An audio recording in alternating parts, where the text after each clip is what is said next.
How to be present.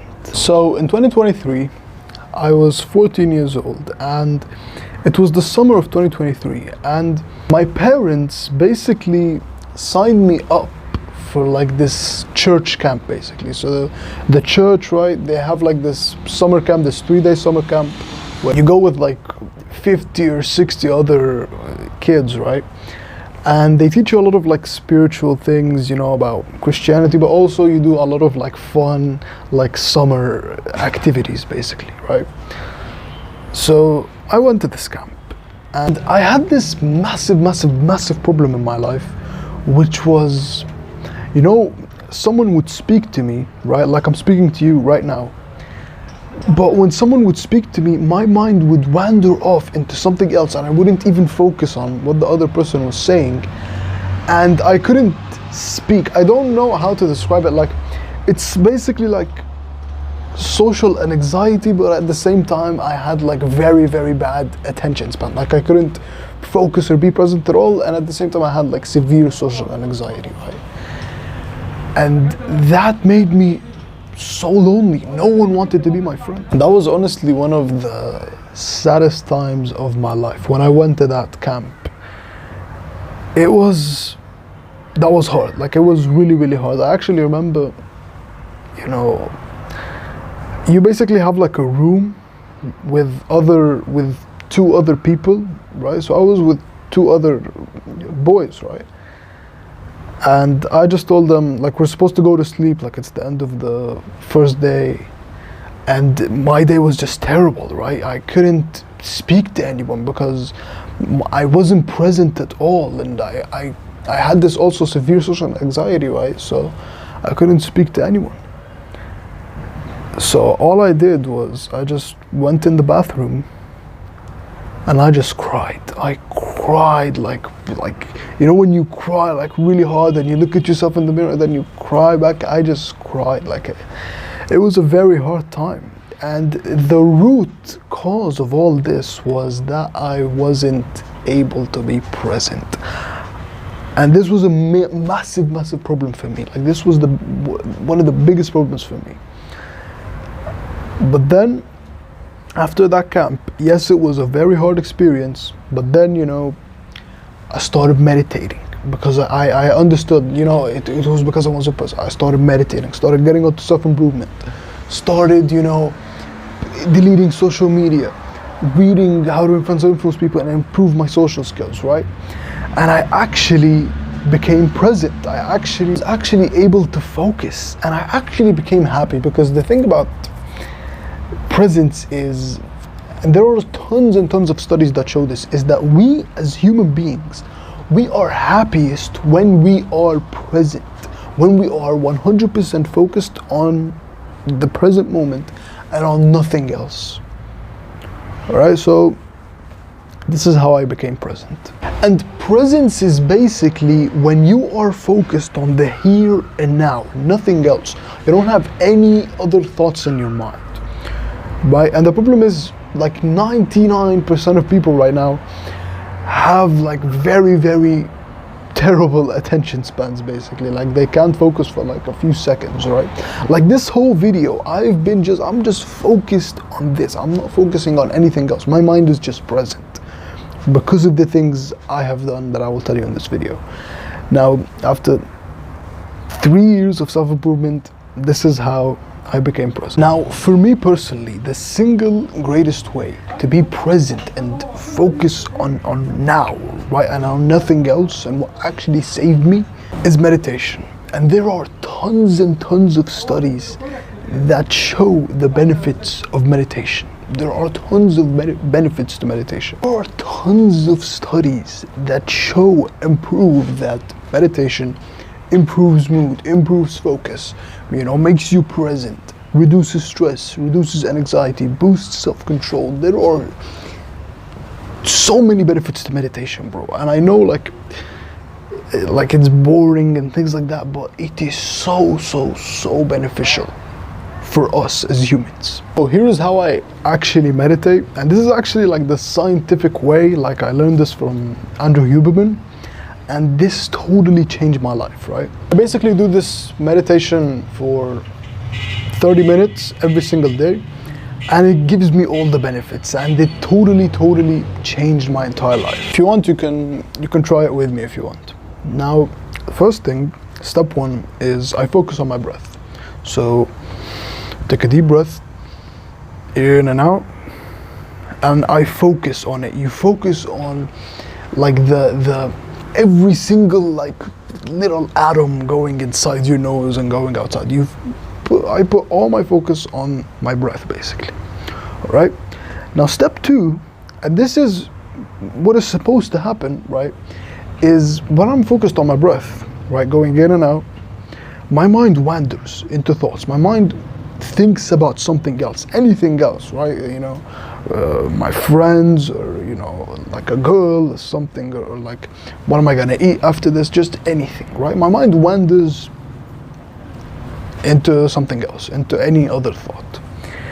And what I do basically, and this is step three, is in the beginning you don't notice it, but when I notice that my mind wanders, and this is the most important thing, I bring it back on my breath. And that is what meditation is. So meditation is basically, we focus on one thing, and when our mind wanders into any other thought, we bring the focus back on that thing. And that's like doing like one bicep curl in the gym, or doing like one push-up, right? That is meditation. That is like a push-up for your brain. That is, and what this does basically is it basically trains my brain to focus. It trains your brain to focus, because when my mind wanders and I bring it back to focus, we are basically training the mind to focus, basically. And that's the purpose of meditation. And I know there are like so many different ways to meditate. I don't even know them all, but they are all the same core thing, the same core piece of meditation basically is you focus on one thing, your mind wanders, you bring your focus back. Now, and I do that for 30 minutes until the 30 minutes are over, basically. Now, the big mistake that I used to always make, and the big problem for me, is that I used to always beat myself up when my mind would wander. I used to think that meditation is just, you have to just sit down and just focus. You know, that's meditation. I just sit down and focus. But that's just impossible, because our brain is supposed to wander into other thoughts, basically. Like our brain is a constant thinking machine. It has to think about everything, right? You can't stop your brain from thinking, right? It's impossible. Even like the Shaolin Indian monk in India, right? His mind wanders as well, who's been meditating for like 50 years. His mind wanders as well. And actually, like, when you research about meditation, that's the point. The point is, we focus on one thing, our mind wanders, and we bring our focus back on that one thing.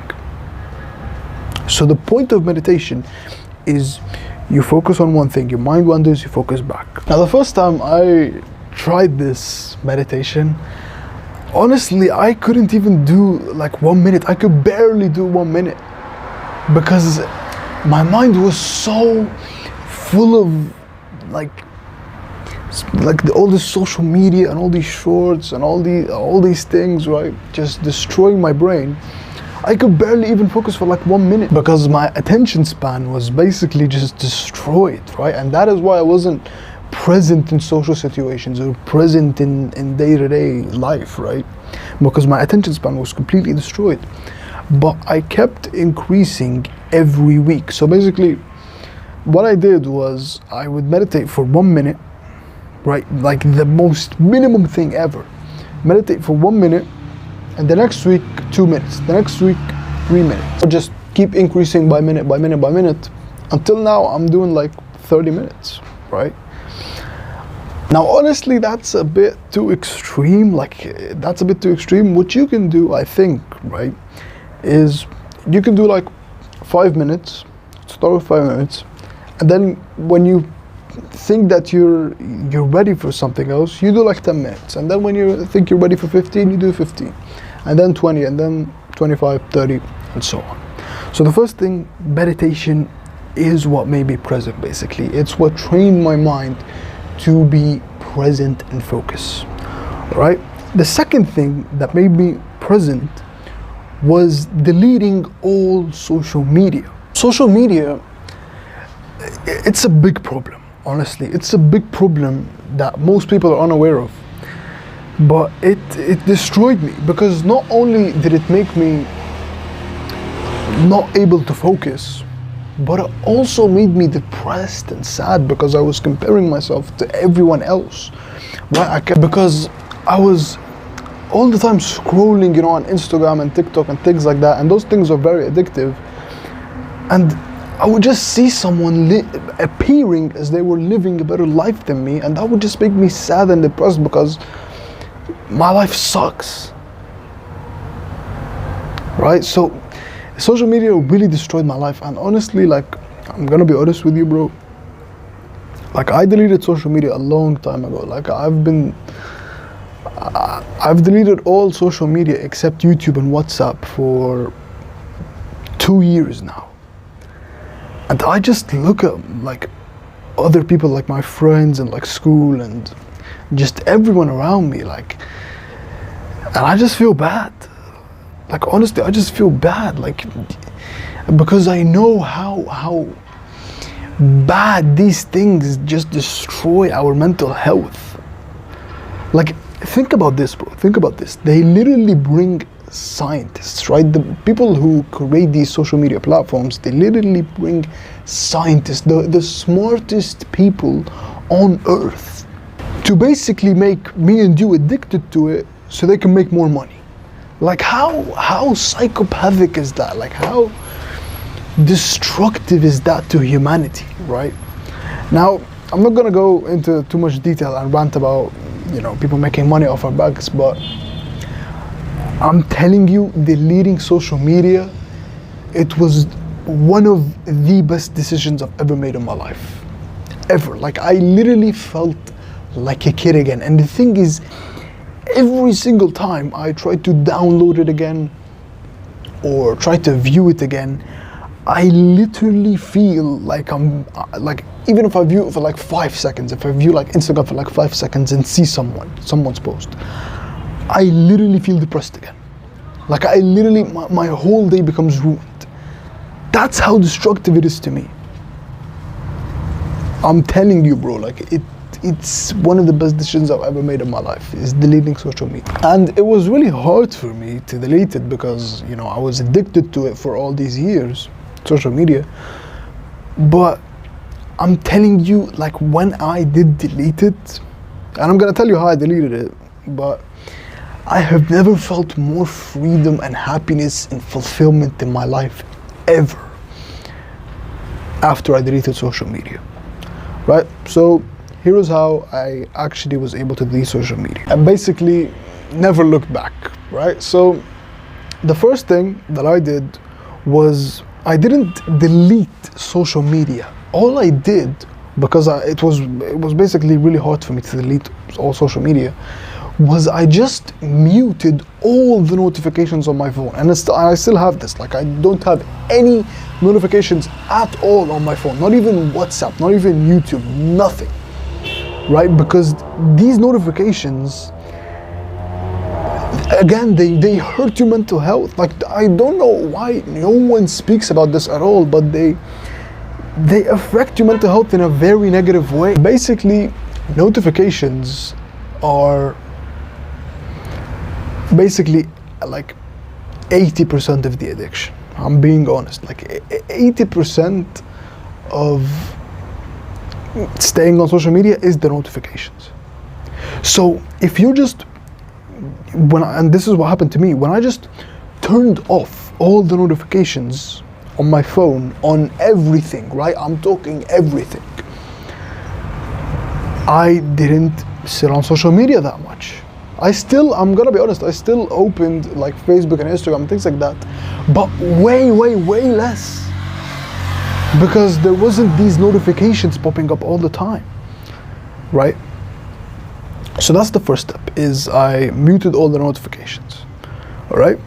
Now the second step, and the hard step, but the step that really freed me, was deleting social media itself. And here's the thing, here's how, like, I basically did this, right? Is I told myself, you know what, Kevin, I'm just gonna delete the apps. So if you don't know, like, there are social media, you have like the app, right? Like Instagram, for example, you have like the app of Instagram, and you have the browser, right? You go on Google Chrome, it's on your phone or on your laptop or anywhere, right? And you type Instagram and you log in, and then you open Instagram on Chrome, basically, or on a browser. And I told myself, you know what? I'm just gonna delete the apps one by one, right? One by one. And I'm just gonna use the browser. And it went exactly like this. First of all, I deleted Instagram because it affected me very, very badly. I deleted the app of Instagram and I was using the browser. And I still had everything else. Then, a couple of weeks later, I deleted Facebook. And then I deleted Twitter. And then I kept deleting until all I had was YouTube and TikTok. And then I deleted TikTok at the end. And I deleted all social media. And the thing is, when you delete the apps, when you delete all the apps of Instagram and Twitter and Facebook and TikTok, right? And you use the browser instead, what you're gonna realize is, and this is what happened to me, what I realized was, you know, the browser is absolutely terrible, right? You have to every time go into Chrome, search Instagram, type, you know, your username and password, then log in. You know, they always say, even in the book Atomic Habits, when you increase the steps, if you want to stop a habit, you increase the steps, right? But when you want to build a habit, you do the opposite, basically. And this is exactly what I did. So I was like, man, I hate this. I don't like the browser at all, because, you know, you increase the steps. You have to do way more steps to get inside. But in the app, all you do is just press the button and then you're inside the app. So the browser was very boring for me, and I just stopped using social media completely. That's how I did it. So I deleted all the social media, all the notifications, and then I deleted the apps one by one and started using the browser instead. That's how I did it. So basically, those are the two things that made me present: meditation, social media. Yeah. Now, bonus advanced tip, and this is something I did recently that really helped me, bro, is I did a music fast. So a few months ago, right, I was trying to do my routine. I created like this, like, really advanced, you know, self-improvement routine. Wake up at 7 a.m, work 5 hours, right, meditate, journal for 1 hour, work out 1 hour, just a massive routine, you know, reading for 3 hours straight. Really advanced routine, right? And I couldn't follow it. I just kept procrastinating every single day. I couldn't follow that routine. And I realized I was procrastinating because at that point, right, a few months ago, no social media, you know, no porn, no video games, nothing, no bad habits, right? I'm not doing any bad habits now. But I was procrastinating with music. So what I did was I did a music fast, and I'm gonna be honest, this is really hard in the beginning. Like in the beginning it was really hard, right? I just wanted to listen to music, I just wanted that stimulation, right? Especially if you like rap music like me. But then I just got used to the silence. I just got used to it, and it just became very nice for me. And now what I do is I don't listen to any music, and I only listen to nature sounds. You know, I type on YouTube, you know, nature sounds, and I click the video I like, and I listen to that.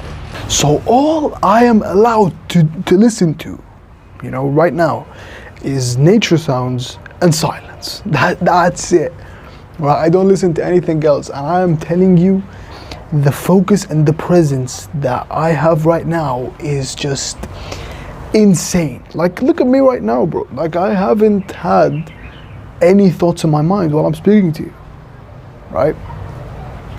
So yeah, like a music fast, I know this is really advanced and it's really hard, and I'm not saying music is bad. Like, music is very, very beneficial, and there are a lot of studies that say that.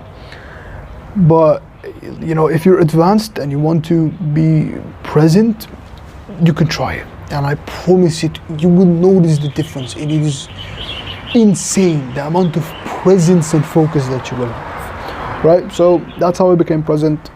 Try these things, it'll change your life, and as always, we're in this together and we will make it. Peace, take care.